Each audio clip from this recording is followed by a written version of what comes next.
In a museum somewhere in France, there hangs a famous painting which records the story of the little man whom destiny sent down into these dungeons of the buried alive.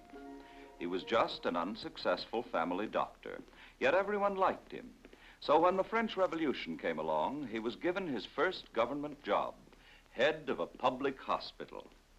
That hospital was a madhouse, a position no one else would take. Yet Philippe Pinel, failure as a doctor, was going there because inside his small body was a courage like steel. And that walk through the streets of Paris with his pet bird and his poor belongings was leading him to deathless fame. But to reach it, he was going to have to pass through purgatory.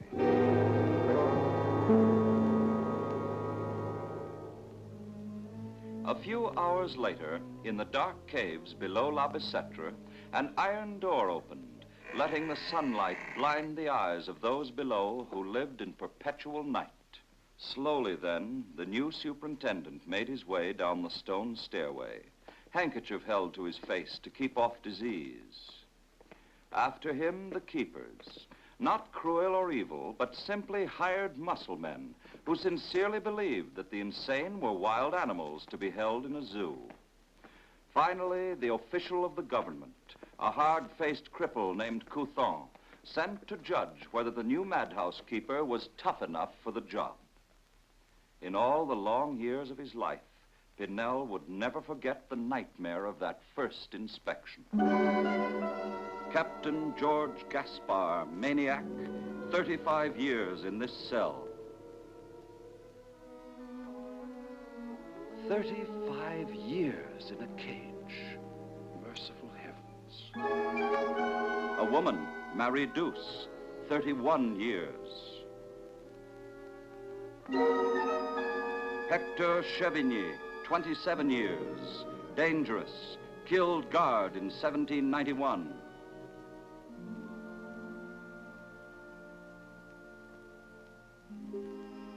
Seven nights later, Dr. Pinel took in his hand the one weapon that he would use, a whistle to blow for help only in the event his life were in acute danger.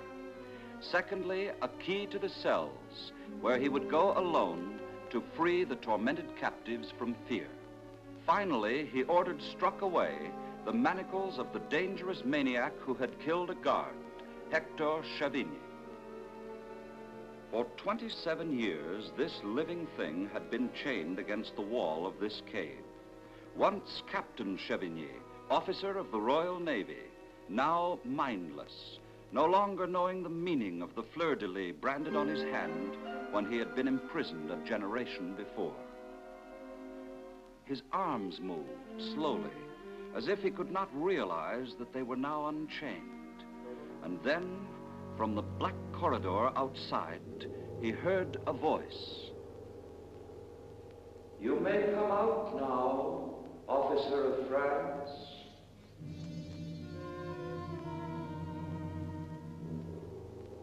"You must not hurt me. I am alone. The door is open."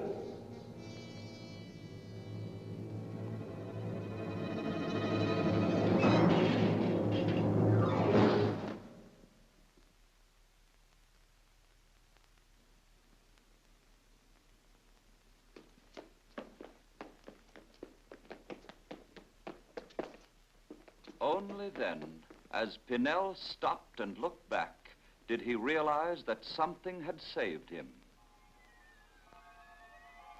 The blinding light of the sun.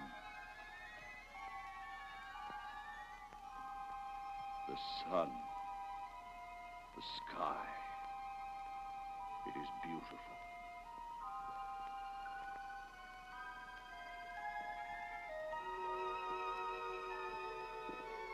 A moment later, the little doctor and his giant patient were quietly mounting the stairs that led to hope, and with them there came to an end 2,000 years of darkness.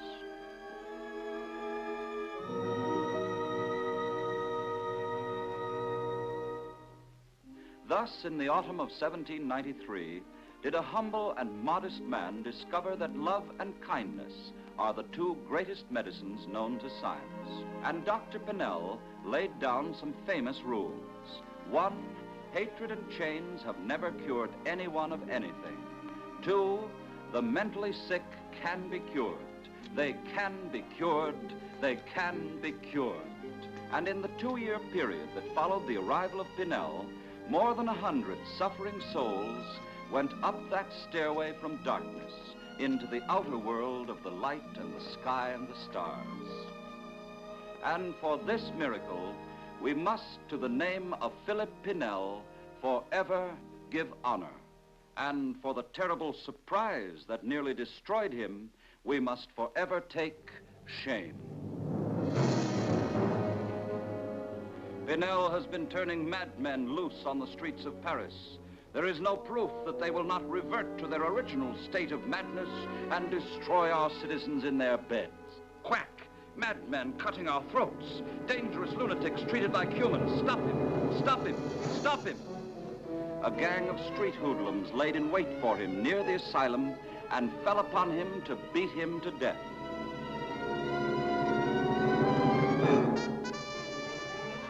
They would have trampled him into the other world had not a giant-like man passing by suddenly called to them.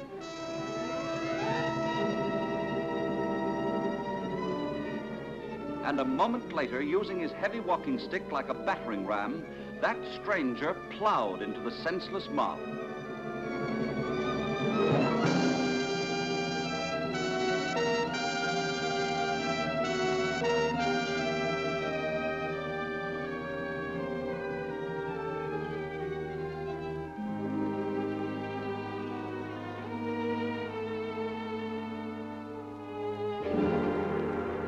No use. The iron gates, built to hold madmen in, served once to hold madmen out. And now occurred the unbelievable incident which Pinel told about at every lecture he gave in the years that followed, of how he lay gasping for breath, safe in his office, with the giant-like stranger gazing upon him with a strange look of affection, and how, as the two men quietly clasped hands, he saw upon that hand the fleur-de-lis. For by one of the great coincidences of history, the man who had saved his life was Hector Chevigny, whose mind had been cured by the kindness of Philippe Pinel. This dramatic event made Pinel world famous. Again and again, lecturing throughout Europe, he carried his message of hope to thousands of medical students. He wrote the first great textbooks on the treatment of mental cases, magazines, and countless articles. And in a little more than 100 years, we have come from the frightful ignorance that made these the tombs of the living dead to the growing knowledge that led them up that stairway to light, a knowledge that is working wonders today and brings back to happy and normal life people who were once believed to be incurable.